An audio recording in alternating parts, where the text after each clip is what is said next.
Okay, what's up? Welcome to episode number 21 of the RUDIS Wrestling Podcast. Matt, we have so much to talk about. I am not even going to indulge you in any pleasantries, although I'm sure you had a great Christmas.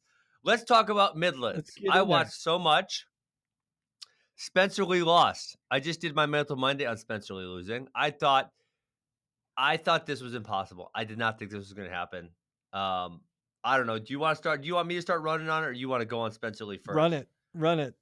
Okay, so here. I mean, Matt, like I said, I genuinely thought he was. I don't want to say invincible, but I didn't think he was going to lose. And so he gets up 12-0. He's so good at getting that wrist back against Pat Glory is going to be really, really, really good. I mean, this guy, if Spencer Lee's not there, I'm going to say this guy's going to win a couple NCAA titles. But because he is, I don't know.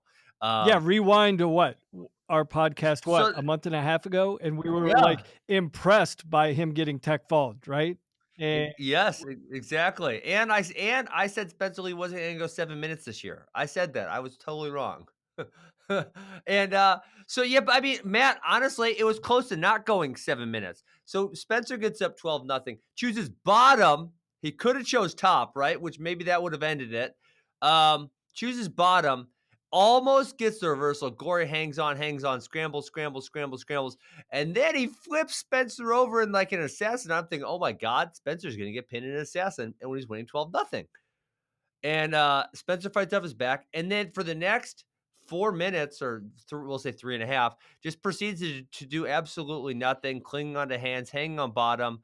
I honestly couldn't believe. I think he only got hit twice for stalling, a warning and a 1 point. I was appalled by that. it was almost I like thought, a role reversal. Like yeah, everything that every one of his opponents does to him on bottom, he was doing to Glory. He went in the fetal position. He yes, was grabbing hands. He was basing out, laying flat on his belly. Like he did in that yes. last 4 minutes against Glory. It's not like he really came close to even getting an escape outside of that. I Yeah. don't think he got to his feet. No. He got in that first scramble. After that, I don't really think he got to his feet. He kind of went to a quad pod once or twice, but didn't actually get all the way up one time.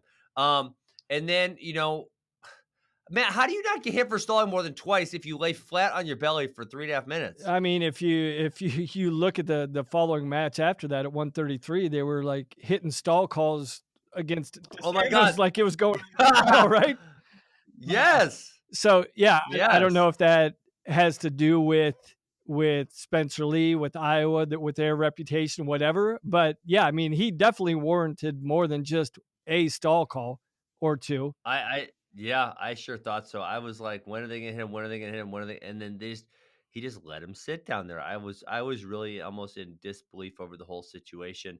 I mean, in disbelief that was happening to Spencer Lee, in disbelief that they weren't calling him for stalling, kind of an all around disbelief at what was happening. I was impressed And then, with Glory. Like he was tenacious on top. he's good. Normally, like with younger guys, when there's an imminent threat of getting reversed or giving up an escape, that's where you see their age come into play, and you see guys give Yep. up easy escapes. But Glory, yeah, I mean, he was almost dead to rights on that reversal, hung on, and then reversed Uh huh. and didn't get the reversal. It just was a continuation of action and ended up putting Spencer Lee on his back. But I was really impressed with how tenacious he was on top and how committed he was to staying on top.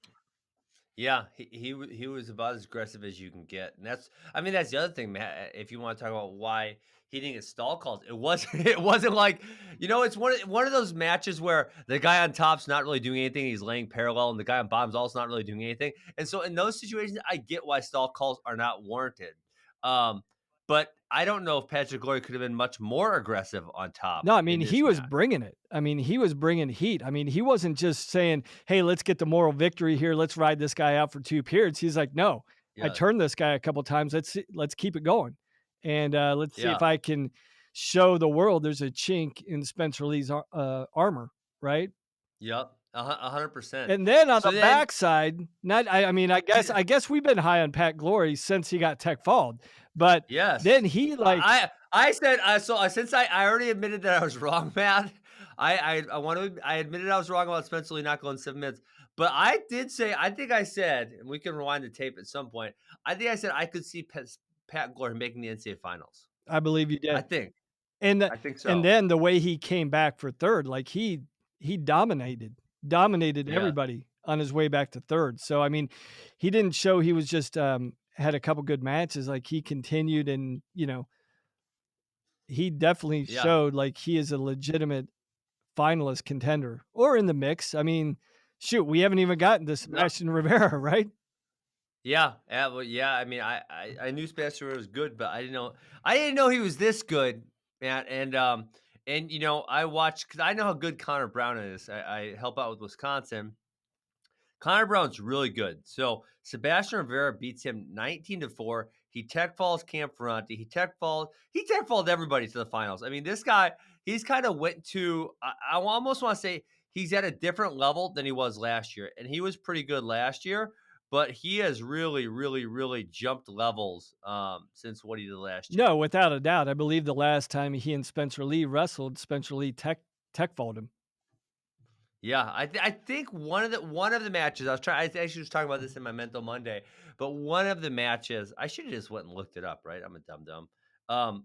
I do think that one of the matches was a little bit closer. Like I want to say Rivera got a takedown or two in the third period or something to that effect.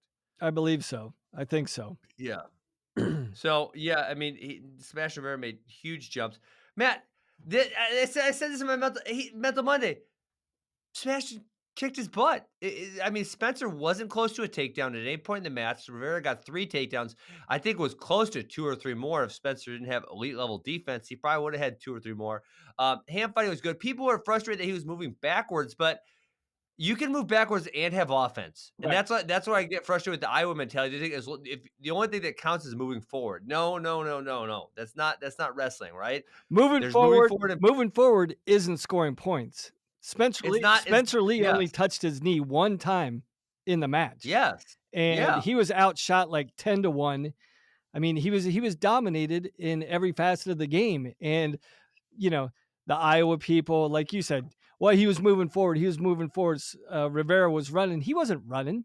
He was he was strategic in his movement. He wasn't on a bike. And He wasn't backpedaling. He was, if anything, he was baiting Spencer Lee, and Spencer Lee couldn't adapt. He kept moving And forward, it moving worked, forward. and it Yes. worked, Matt, and it worked. Yeah. I mean, I this is mean, it's how many times did Rivera get on his legs? 7, 6, 7, 8, somewhere in there. yeah. I And mean, it reminded me very much of Ronnie Bresser and Spencer Lee a year ago at the Midlands, where Bresser kind of employed a similar tactic where he was like, "Oh, I yeah. know you're coming forward. I know you're gonna chase me, so I'm just going to, you know, shuffle And step Brett back." Brett yeah.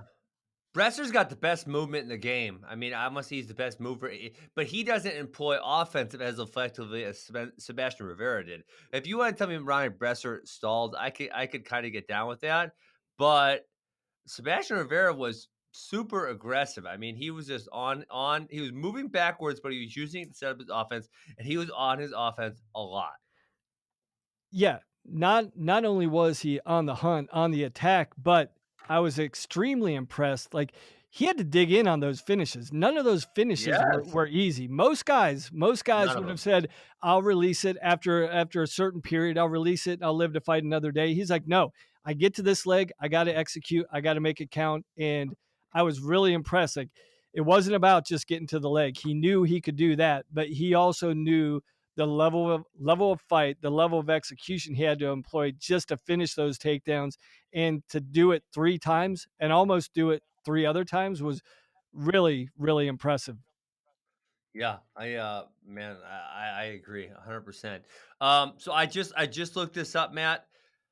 These guys will wrestle in a dual meet on January 27th. They'll wrestle the Big Ten championships, most likely, and they'll also wrestle the NCAA. So we're going to see these guys a few more times. And then when I look at Rivera's schedule, he's going to see Connor Brown again, who's good. He's going to see Sean Russell, who's pretty solid.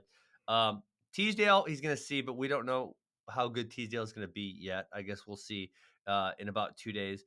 But besides that, there's really nothing on the schedule that's going to prevent him from running the table to get I'm sorry, 3 more matchups with Spencer Lee. Yeah, I mean, it looks like, obviously, Sebastian Rivera stamped himself as one of the people in the conversation to win at 125. I think, there's knee jerk from around the country about what this means.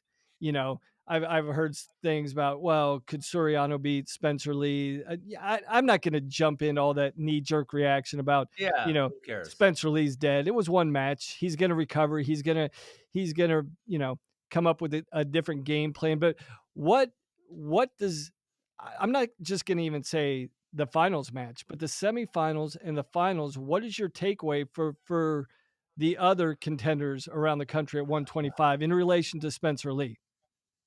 Don't let him get on top. Stall. Yeah, I mean, he's proven himself to be not that effective in the second and third periods, and even here when he needed to be really effective in the second and third periods, he couldn't get anything going. I no. mean, he didn't get close to a takedown. So whether that initial storm, and go from there. That being said, you're still gonna have to prove to me that you can keep your wrists away from Spencer Lee. Otherwise, it could very easily be over in the first period. I mean, the one thing that Rivera showed was like, hey, it potentially could be, and Glory, not just Rivera, but Glory showed like, okay, if if I can get out of the first period, what Rivera showed is like, I can show you what's going to happen if I make it through the first period without going underneath.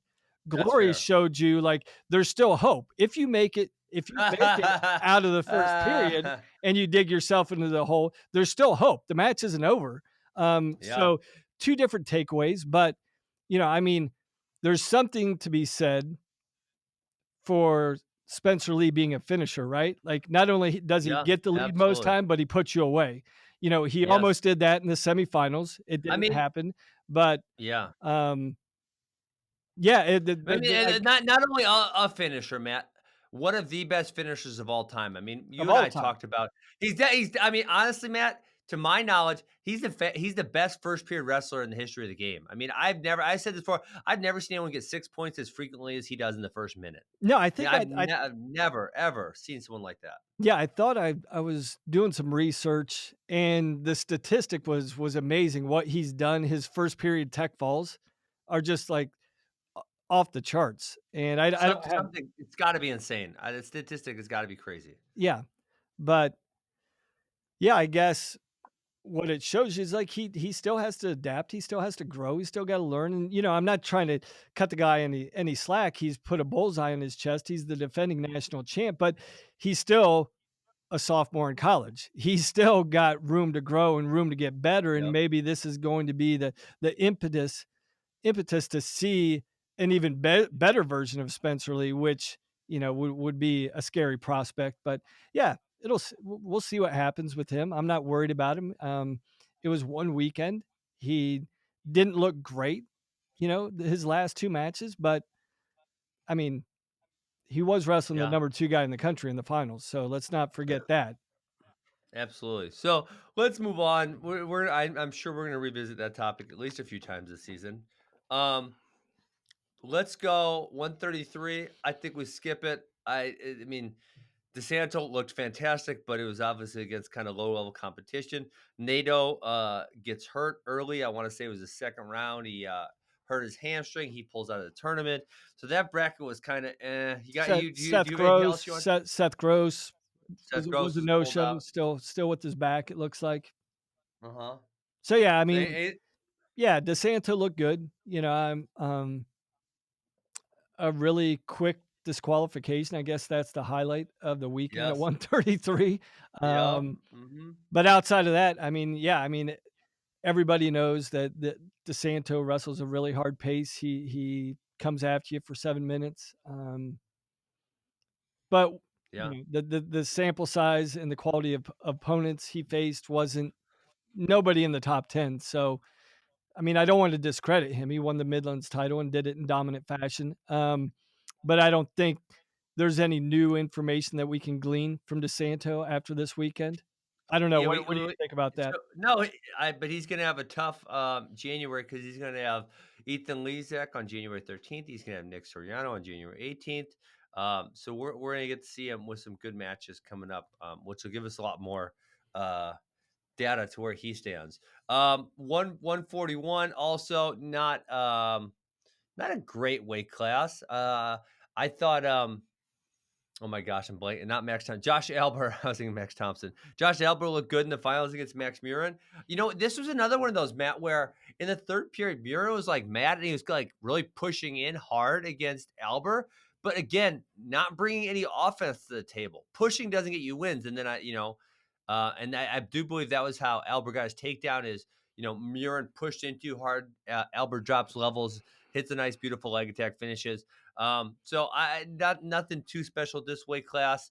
I mean, he I, wrestled. I mean, this is the thing that always bugs me. Like, hey, Murin, I've been Matt. You're kind of too nice. I've been waiting for you to get pissed about I mean, something. dude, I mean, do something during the match. Don't pull this tough guy routine after the match. That's one of the things Yes, that always bothered me as a coach, always bothered me as an athlete. If you want to fight, hey, you got 7 minutes to fight. Okay? Don't act like a tough guy afterwards. And I don't know if I agree. Albert said something, or even if he did say something, he earned it. He Irrelevant. beat you. So if you got something Yes, to say about it, do put some points on the board. I You didn't score any offensive points, so don't act like a tough guy after the fact. I love it. I love it. Yes, I agree 100%. Don't act like a tough guy after the match. No one wants to see that. Not even your mama. But Okay. I hope we get to it, but I'm gonna insert this right now. Northern Iowa had a heck of a tournament. They wrestled their Mhm. entire team. They wrestled really, really well. Well, we kind of talked. Last week they had the duel with Cornell, and we talked about how good. Maybe they don't have a good guy at every single weight, but we talked about how good They they have it are. they have a team that matters most, and that's a Yep. tournament team, right? That's the only thing Yep. that Absolutely. people remember, and they've got a heck of a tournament team that, you know, Schwab's gotta be thinking they got a top 10 tournament team after this weekend. Yeah, and they still have to get their 97 pounder back. So I mean that's and really in this bracket he probably would have been in the finals. Okay, 49, Matt. This is like my favorite weight class. Um, and I had so much fun watching these guys. We got Teamer, we got Brayton Lee, we got Sammy Sasso making this weight class. So much fun. They're all freshmen. They're all true freshmen. Um, Matt, these guys can wrestle, baby. They can. This is what I'm talking about. They can move. They got scrambles. I don't know. I could honestly probably do a 45-minute podcast on just this weight class. I mean, I had so you much could fun watching start with round 1. Teamer versus, it. Okay, Sasso. Sasso, right? Okay, can I tell you what I love so much about this match? Yeah. Okay, high level wrestling all the way through. This is like such an intricate detail. I don't know how many people will catch this. At the end, Sasso gets taken down for the last takedown, right? And he kind of over pursued with a few seconds left. He's smart enough to know, Matt, do you know how many wrestlers? 1 in 100 wrestlers might do this. He's smart enough to know, oh shit, I'm losing. I have to do something. And he goes for a gator bacon from his belly, and he almost gets it. But they counted 2 near fall on him, which I would find to be very debatable. I thought it was a very quick 2 count. I thought I Almost thought it was in my it was opinion, awesome. It was it was awesome having that much awareness. It was yeah, awesome. great awareness. I definitely thought it was a college near fall. In college, You thought so? It was there's close. yeah, most times in college, there's no reaction time. You go to your back, it's 1, then 1,002. It's not 1,001 to your 1 count, then 1,002. Like, typically in college, you go to the back, they jump to 1 right away, 1 and then 2. So I thought the back points were consistent with most college near points. I mean, Sure. was it close? Yes, but to your point, the mat awareness, Sasso's like, I can't just hang out on bottom. I'm done. I got short time. I got to do Yeah. something. He did it. He went for it, and it almost worked. Yeah. But the thought process between the time he gets taken down and the time he goes for it is so quick. It wasn't like he sat there for 5 seconds, thought, "Oh man, I'm losing. I better go for it." It was just like he's going for it right away. It was awesome. Um, that whole match was really good. Then Teamer versus Kolodzik. Teamer blew it, Oh man. man, What was he doing? So to set the scene for everybody, he's up 4-1 with let me look. I can look. It's very, very I'm on the bracket right now. Um, let's see. He gets the escape with I'm sorry. I'm sorry. He was up 3 to three 1 three one. uh with 23 seconds left. So first of all, the fact that Ja'Cory Teamer is not good on top, that's a crime against humanity. With the way he feels wrestling and the way the length of his body is, he should be like one of the best top wrestlers ever. So Ja'Cory, if you're listening, start working on your top. You're going to be a freaking animal. But he gives up the escape. He gets taken down within like 5 seconds, and then again, he has the awareness to get the escape to tie it up with only, I think, like 2 seconds left. And then he did give up a takedown in overtime. This is the number one guy in the country, and Teamer's a true freshman. You know, Wow. my thoughts there. One, I think this is where, Ja'Cory Teamer, he's a red shirt, so he can't have his college coaches in his corner. Um, I think if he would have had Zeke Jones in his corner, I think Uh with 23 seconds to go, there's a number of different scenarios, right? Okay, so you're not good on top. We know this. huh. If I'm coaching him, Stall, I'm like, man! take Stall! Do take your something! take your stall call, right? Drop to an ankle, pick Yes, it up, drive him out of bounds. You can probably get a restart without getting called there. The second time you drop to an ankle, without the 5 count, maybe you pick it but up then again. time's Then out. Then time's yeah, out but by then. just there or that don't just let him go. Make him earn Don't it. just Make him let him earn it. go. Anything Yeah, but just let him go. yeah. Anything, Matt. Oh, man, and then on the other side, um, Brayton Lee, another great true freshman, beats Anthony Artelona in the round of, I don't know, way early, 16-32. Then and then he loses to Alec Pantaleo in a really close match, 3-2. And remember, Pantaleo, he's a multiple time All-American. He gave Jason Nolf his closest match of the year last year. So I mean, just looking, man, these three freshmen, and really Artelona also I could throw in this mix. These four freshmen in this one weight class are really, really, really, really good. Yeah. Yeah, I mean, they're Okay. they're they're definitely the future. Yeah. Um, Do you want to go to Klodzik Thompson finals, or do you want to go on the backside and talk more about these freshmen? Because I can talk more about these freshmen. I mean, let's go on the backside. Let's talk about Okay. Pentaleo a little bit more too. Well, Teamer gets sat Teamer gets Brayton Lee first round on the backside. Um and not for first time he's on the backside and wins that match. Um, he did get a little sloppy against Lugo. Lugo kind of put it on him and if there's one criticism, well, I have a couple criticisms of Teamer. He gets too lackadaisical sometimes and relies on the tricks he has in order to put himself back in great position. Which so I don't think probably not ideal for him. He should be a little more disciplined with his movements and actions. Um, Yeah, I but mean, what I kind of thought there that late in the tournament, I thought probably fatigue set in on Teamer a little yeah, bit. I don't think he's had to wrestle that many higher level matches consecutively over a 2-day period. So, he'll make that adjustment moving forward. But I thought he did look a little fatigued, and I think that fatigue lend itself to being exposed by Lugo. Lugo kind of picked him apart. Lugo's got a style like, hey, you you can be as funky and creative, as Teamer is, but if you get a little loose, a little lax, like a guy like Lugo is going to yep, expose you, and he yeah, definitely did. But I kind of like chalk that up to Teamer being a little bit fatigued, not only physically but also mentally, because he had to stay so locked in those matches, like against yeah. Kolodzik. I mean, that's one thing that people talk about. Like, it's one thing the physical energy you have to exert against a high level guy, but even more than that is the mental energy that you have to exert, the level of concentration, the level of focus that you have to have. And I think it was even more so he was mentally fatigued by the end of the tournament, more so than physically fatigued. Okay. So I agree with that. You want to give me I'll give you a counter. Well, I don't know if this is a counterpoint. Maybe not a counterpoint. Semi Sasso, he comes to the backside like a hurricane, Matt. He beat four ranked guys. He stayed locked in. He beats Josh Marukin, ranked 11th, gets a win.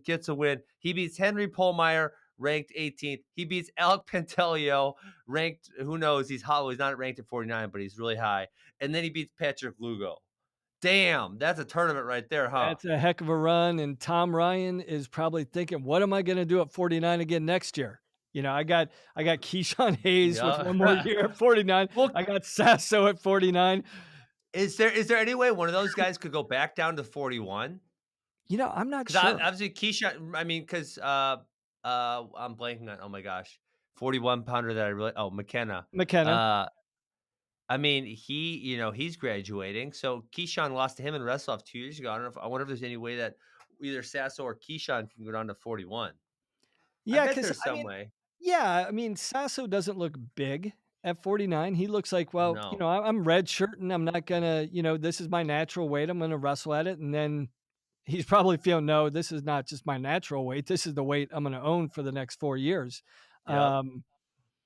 But yeah, I mean, I'm sure that's gonna be a discussion that's being had sooner rather than later for the Buckeyes for next year. But that's here nor there. I mean, that's again, Tom Ryan's got to be feeling good about the prospects of having you know, a guy that could win the tournament next year. But yeah, Sasso, what a run all the way back. I mean, if All the way back. all the way back, first All round the way back. loss. I mean, that takes a lot of resolve. I mean, we kind of only focus on those runs at the NCAA tournament when a guy loses first round and he comes all the way back. But to do that as a redshirt freshman, when a lot of red shirts are like, well, crap, I lost first Yep. round. Do I really want to dig in and win 6 straight matches to get third? Most guys will be like, Nah, I not think I really. want to go enjoy the new year. I'll go back to Columbus. But yeah, I mean that was a testament to his mental fortitude, not only to dig because like you said, it's not like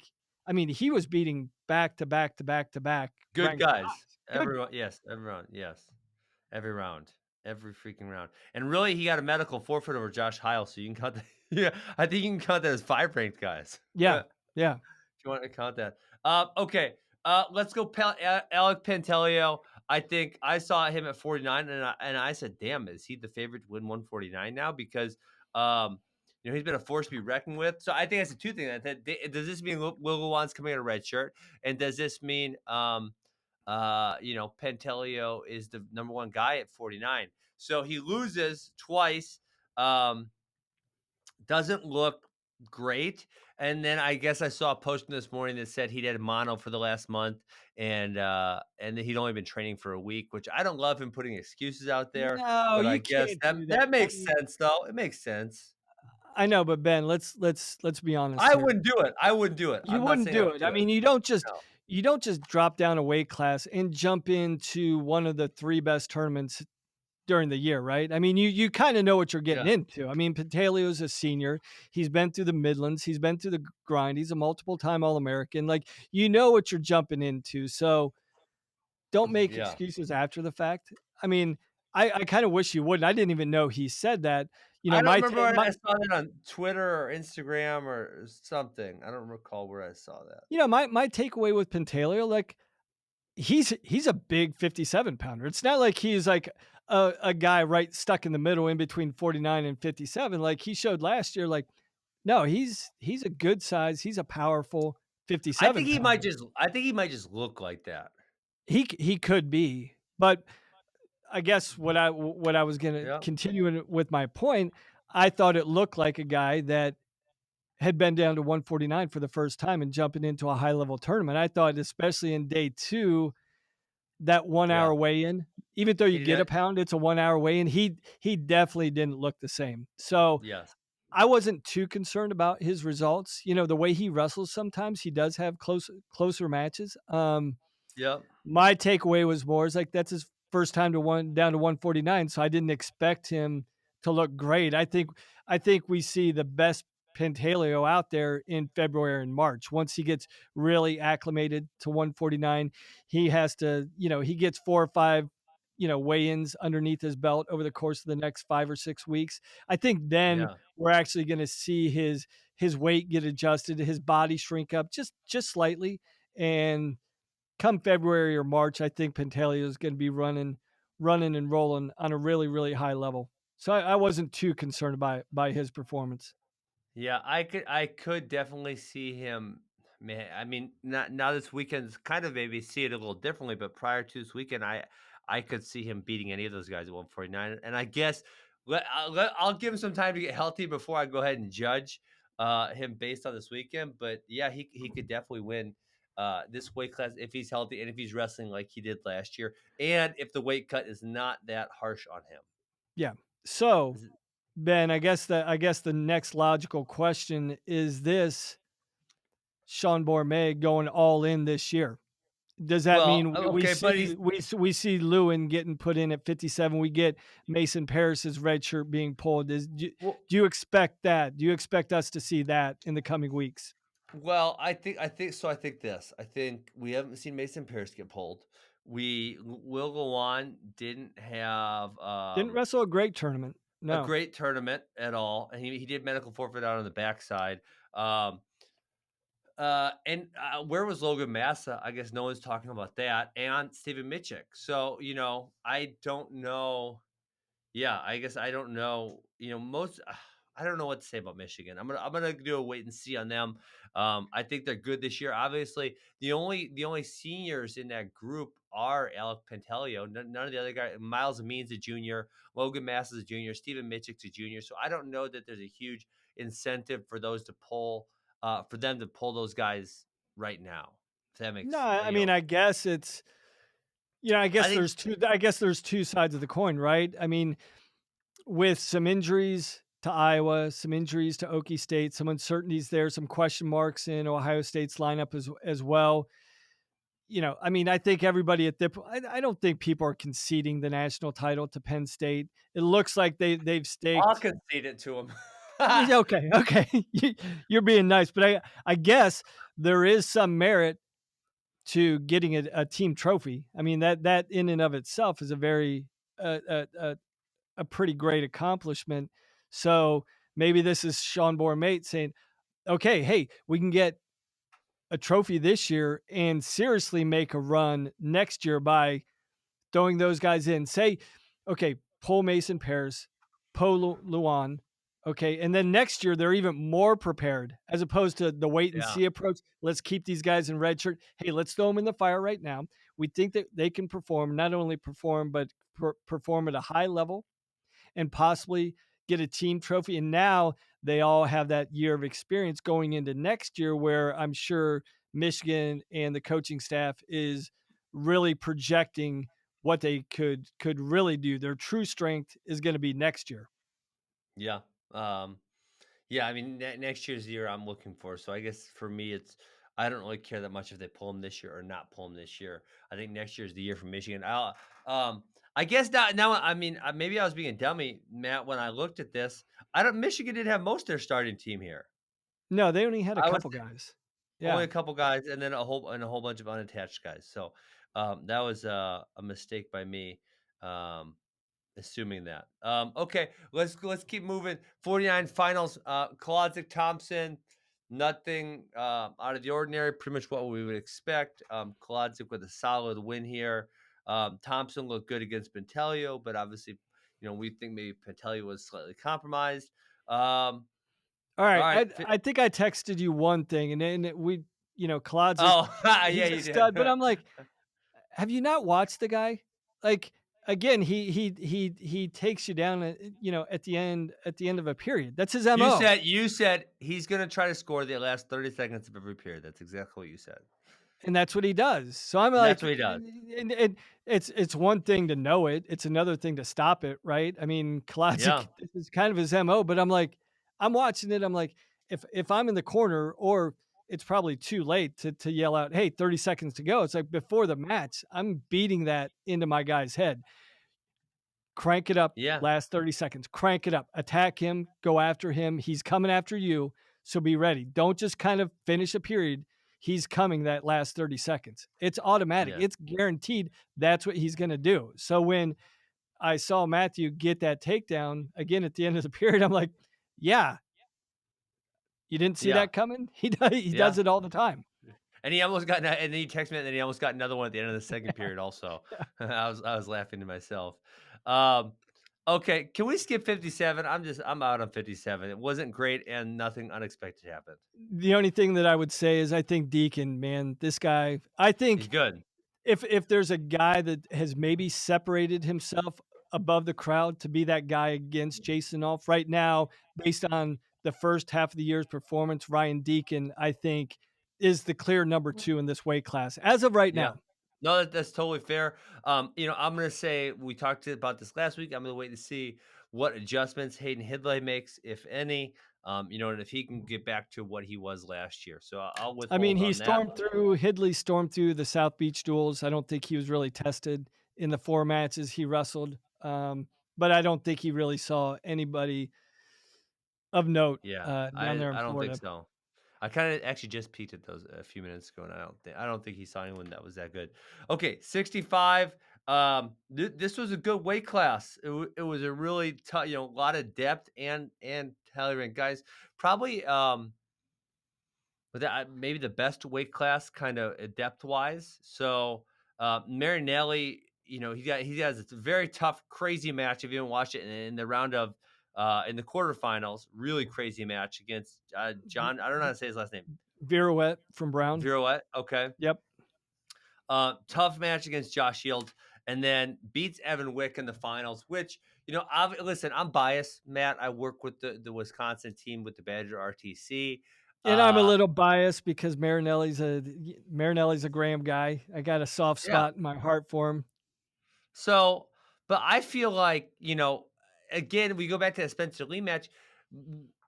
Alex Marinelli was allowed to stall that last 4 minutes of the match with only a couple calls against him. And it was like, I mean, literally in the second period, he was just grabbing a wrist and laying on his belly. That was like the whole strategy. And so, how do you not get called for more stalling? That one's kind of beyond me. Yeah, when it's so obvious. I mean, that's the thing. I mean, and I think I've referenced that a number of times in the show. The one thing that you want when you're looking at your officials is consistency with how you call something. And the way you're supposed to call stalling and the way it was called in the Spencer Lee match and the Marinelli match, it just so happens they're both from Iowa. I mean, it's obvious stalling. Obvious stalling, as much as I love Marinelli, I mean, he was just flat on his belly. I mean, just attacking hands. He wasn't doing anything. There was no attempt to get to his feet, no attempt to escape. Nothing. And um, and I'm sure that's scar tissue from last year when he was actually wrestling on bottom against Yeah. Wick. What Wick was able to do to him at Yes. the NCAA tournament. Um, so I mean, I'm sure there's a natural feeling to go into survival mode. Like I just got to get through this period. I Yeah. gotta get through this without hemorrhaging. At some point, I'll take stall calls if you're going to give me stall calls. And it's almost looked like Marinelli almost was resigned. He's like, I'll give up stall calls. I don't Yes. mind. Yes. Uh huh. Absolutely. Absolutely. Um, Matt, I mean, I almost want to use this as a referendum on the entire Iowa team. W- When I watch them, and I don't know if I said this I said this to you like in a one sentence text yesterday. And obviously they're the only top 10 team at the Midlands. So they won going away. So some people might tell me to get lost on this one, but Matt, what do they bring to the table on their feet? They're never very offensive besides pushing. On bottom, they're not dynamic. On top, besides Spencer Lee, how many of their guys actually turn on a regular basis against other good guys, right? I realize Iowa's going to run up the score against guys who aren't very good, but against guys who are good, against top 15, top 10 guys, what do they bring to the table? They're just missing something, and then that's a referendum on Coach Brands. They don't do much besides push and hand fight hard. They don't attack frequently. They're not beasts on top. They're not great on bottom. I mean, I listen, Matt. Going into this year, I was kind of thinking, wow, they got Desanto, they got Lugo, they got Stoll's number one, Marinelli's ranked high, Lee's ranked high. Jacob Warner's a really good freshman coming out. Maybe they can challenge Penn State. And now I'm like, they're going to be lucky to be top four. They really are. Yeah, I mean, I think they're a clear cut top 5 for sure. But yeah, I think we were texting last night, and outside of Spencer Lee, like when I'm thinking about how I would prepare for Spencer Lee, like this is an imminent threat. Like I've got to come up with a really tight and effective game plan. Outside of that, when you look at the rest of the Hawkeye lineup, I think there's some things you need to be aware of. The most obvious thing, okay, this guy is going to bring heat. He's going to try and force you into mistake as opposed to exposing an area of weakness.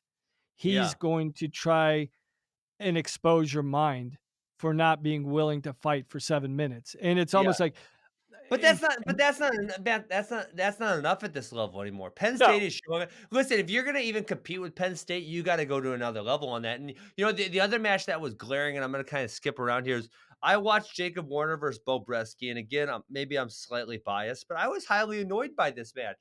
I mean, Jacob Warner was a guy I grew up watching because he always beat the guy I was coaching, Jacob Roshka. He was scrambly, he was super offensive, he was super aggressive. And he goes to Iowa, and Matt, he just pushed. He didn't do anything. Bo Bresky weighed in at 174 this year, and he moved up when he transferred to Wisconsin. He moved to 189 to help the team. But this is a 174 pounder.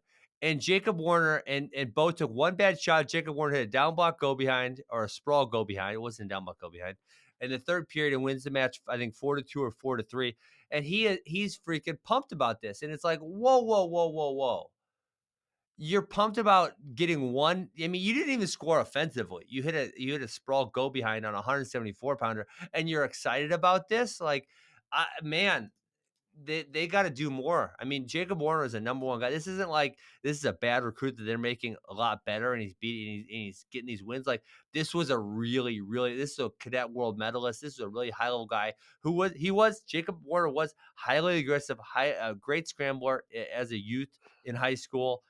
And now he just doesn't do anything. I'm So like I I guess I'm getting long-winded here, Matt, but I always feel bad about ripping on the Hawkeyes, and then I watch the Hawkeyes, and I get so mad, and I wanna freaking yell at them some more. I guess it comes down to this, and this is a completely different conversation. This is probably a podcast in and of itself, but it appears that Iowa coaches to a system, it doesn't necessarily coach to the individual, as opposed to it appears that But their Penn system State. sucks. But their system sucks, Matt. Well, I think that's a pretty broad stroke on a team that's arguably won I'm more making a national broad titles. stroke. Yeah, I mean, that's a broad stroke. I Well, mean, but they're one of Tom the Brand greatest said programs historically ever. Tom but they Brands is haven't one of the best coaches ever, but it it Tom does Brands hasn't won seem a national title since 2010, Matt. I'm aware You of could that. But okay. but And these Ben, are all these Matt, but these are all Ben, ah. how many coaches won a national title out there? You got Cale Sanderson, you got Tom Okay. Brand, you have John Smith. Those are the only 3 active coaches, and Tom Ryan, 4. I apologize, Tom Ryan. 4 active coaches that have won a national title. So you can't say he sucks or Iowa sucks. I mean, he's won 4 national titles. That Well, there's something to be Matt, said I'm about that. entitled I'm entitled What to are you my saying about opinion. John Smith? John Smith hasn't won since what? 2008, 2007? John Smith's What struggling right now. Man, Yeah, listen, I mean, listen. Here's what Cale Sanderson has done. Cale Sanderson has put us on a new playing field. He's put us on a new level. Everyone's compared to him. And if you ain't keeping up, you suck. That's what I'm saying right now. no, Cale Sanderson, he's moved. They say that moving the field goal post. Cale Sanderson's moved the field goal post 50 yards back. That's what he's no, done to without us. a doubt, without a And doubt. so you got to do more. You got to do more. You're not doing enough. Tom Brand's not doing enough. If Iowa even wants to dream about competing with Penn State, they got to do more. I mean, after watching Jacob Warner this weekend, the thought that he's going to compete with Bo Nickel is laughable. I mean, you're talking about He got Bo tech fault by Bresky, and Tanner I was gonna Sloane. say you kind of like forgot to mention the kid from SDSU, right? I mean, that He got kid, teched. yeah. And that kid's good, I'll give you, but he also got beat 13-4 by Patrick Brookie, who was a kid who I'm pretty sure that Jacob Warner was way better than in high school because he's another Illinois kid. So I'm pretty sure I am right on that one. So what's your Um, solution? Okay, before we move on, I want to hire get to the David Taylor. last one. I said this 4 years ago. Hire David Taylor. Hire David. Iowa needs to go open up the checkbook for David Taylor. That's my solution. That's fair. Yeah, and I believe there's more that I was capable of. Um, yeah, Hire David Taylor. Come on, do it. What are you waiting let's. for? You want to start that campaign, huh? Sure. I Okay. started it 4 years ago. Yeah, I mean, obviously last night, I mean, this wasn't a great tournament, depth wise, as far as a No, Matt, team. I Matt, think but it's one not. top It's 10 not team. about. It's not about wrestling. well versus wrestling bad for me. It's about in order to beat Penn State, which I kind of thought, hey, Iowa's got a decent chance. They have to be completely different people. They don't show they need to show more offensively. They need to show more on top. They need to show more on bottom. I mean, you think about this, they're two of their best guys, Matt. Spencer Lee and Alex Manninelli were resigned to staying on bottom and surviving. Surviving, hanging on to hands. And It collectively, wasn't just like they couldn't get off bottom. It was like they were just trying to survive. and that's just talking about one position. If we're talking about on your feet in the neutral position, there was what, 3 total shots amongst the 2 of them in the Yeah. finals? I Yeah. think Spencer Lee had 1 shot, Marinelli had Marinelli had 2. 2, I Yeah. believe. So, yeah, just from an offensive output, like, you can't like, you only what's the saying goes, like, you can only score with the number of with the amount of shots you Yeah. take. So, like, Absolutely. if simple math, if you go, 0 for 1 or 1 for 2, I mean, that's, you are walking a very fine line between success and failure if that's all you're going to, those are the only opportunities you're gonna give yourself, from an output standpoint. Yes. I agree 1,000%. All right. Sorry, Matt, I went on a tangent. We're gonna go overtime today. Are you okay with going overtime?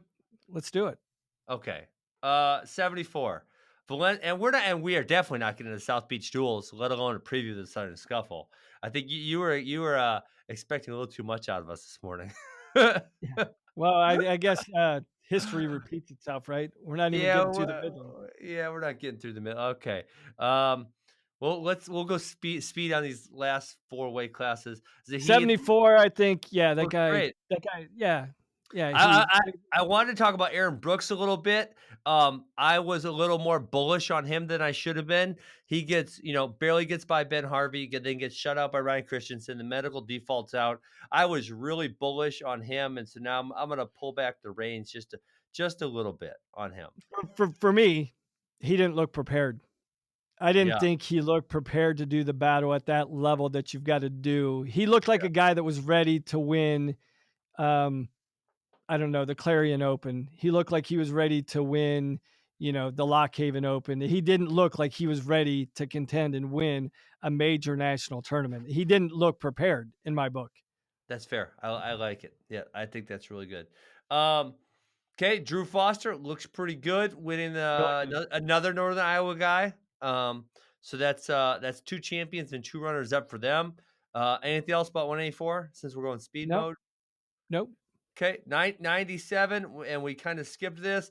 Man, Patrick Bruckey looks like a beast. I mean, honestly, when I look at the rankings, I think like, okay, there's a decent chance that this guy's wrestling Bo Nickel on Saturday night.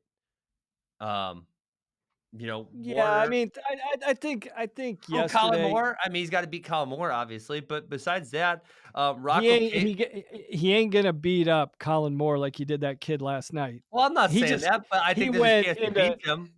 Yeah, I think there's a chance, and I don't wanna diminish anything about Brookie's performance, but he went out, punched that kid in the mouth, and that kid didn't have an answer, You know what and Iowa could do? Maybe they hire Princeton's coach. I'm looking through the rankings, like, Brooky's 3rd, Kolodnik's 1st, Glory's man, for Princeton's never been good. top 5 at the Midlands, I mean, and that's a Wow. testament to Chris Ayers. I mean, that's a decade worth of Wow. work right there. I mean, if you Yeah. people in our instant gratification age wanna say, "Hey, let's snap your fingers and turn a program around." It doesn't happen overnight. And I can't speak more highly of Chris Ayers and what he's done in the last decade of Princeton, but that's just a tireless decade worth of work to get Yeah. Princeton to where they are. So that was, they've started off the year well. They continue to look good. They've got to be feeling pretty strongly about, having a national champ, several All-Americans this year, and that would be absolutely phenomenal Yeah. to see from Princeton. Okay, Tanner Sloane makes the finals. He's a true freshman, Matt. He's a true freshman. Damn, he's good. Um, He got on top and did a number on Warner, I tell oh you my what. goodness. Yeah, he's good. He's good. I think he's gonna be really good. And not only that, but he came in unseeded. He beats the 10 seed Josh Hokie. He beats the 7 seed Brandon Whitman. Um, and then he beats Lucas Davidson, who's the 6th seed. So, he did some work going into the finals there. That's for sure. He did. Yep. Okay. All right, heavyweight. I think heavyweight was fun. Um, Tanner Hall wins it 4-3, but so another one where we got some young guys in there. Cassiope, who I should, Willie Saylor said he was going to win the damn Midlands, so Willie Saylor needs to pump the brakes. I will also pump the brakes. I was a little more bullish. Him versus AJ Neville's in the second round. That was a sloppy match. He kind of gets manhandled by Jerry Hino. In the backside, he got decked, and then he ends up, winning by forfeit for 7th place. So pump the brakes on him big time. Mason Paris, I thought he looked pretty good, but again, he gets He decked showed by. he I showed didn't know showed glimpses, right? who's this Stencil guy. Did you know him before this From weekend? Because from Yeah, Central from Michigan, Central because Michigan. he pins Yeah, he's good. Costello in a minute 12. He pins Cassiope in 43. He pins Mason Paris in 30 seconds. I didn't know this guy, but he's pretty damn No, he's good. a good heavyweight. Yeah, he's a good heavyweight. Like, he's Okay. he's a top 15 guy. Okay, fair enough. So, Sam Stoll, he forfeits out. I don't know exactly what happened to him. But he wins by fall. He wins 3-1 against Andrew Gunning, and then we don't see him again. So, Sam Stoll still obviously having some injury issues that he's dealing with. I Um, think they're bringing him along slowly, I okay. think, without a lot of knowledge, but I don't think you wanna rush a guy back. Like, and what's the point? He's a fifth-year senior. Like, Yeah, yeah, fair. he needs matches. He needs, I think with Stoll, the approach is get him ready for March. Nothing else really matters. Um, yeah. Yeah, I think that's fair. Um, Okay, Matt. We didn't get to South Beach at all. You and I are going to figure out our schedule the rest of the week because we got Scuffle coming up, and we're going to have to figure out how to, get. But we just have a lot of wrestling to talk about. Man, there's also some good high school tournaments. I looked at the Powerade results. I'm like, damn, there's some. Powerade. Kurt McHenry lost at 113 pounds. Um, and then there was a tournament in Ohio. Have you heard of the Brecksville Invite or something like Great, that? great tournament. Brecksville, That Medina was a good tournament. Invitational. Oh my gosh. Brecksville's always a top 20 tournament. Medina used to be Ironman before Ironman became Ironman. I mean, Okay. Medina was a really great tournament. So yeah, a number of really high level high school tournaments this weekend. Too much to talk about. We could just get on here and Yeah. blab and blab and blab and blab. Okay, Matt, that's gonna be it for us. We're gonna be back. We're gonna have a lot of scuffle talk this week. We should talk about South Beach. There was a lot going on there, even though we didn't hear about it, which is unfortunate. Because it was on But I track. mean, hopefully we get to it. But as a nod to your alma mater, Missouri winning their 30th straight They dual went meet, beast which mode. is They went really, beast mode. really, really impressive. And they didn't have a match down there. Yeah, and they wrestled two good teams, and it wasn't competitive. They wrestled Lehigh and Cornell, and neither one were really very competitive. So Yep.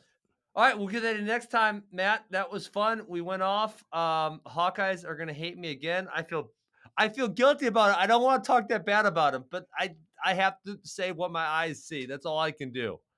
You call it like you see it. I have to call I see it. Okay, Matt. Have a good day. I'll see you in the new year. All right. Have a good one, Ben.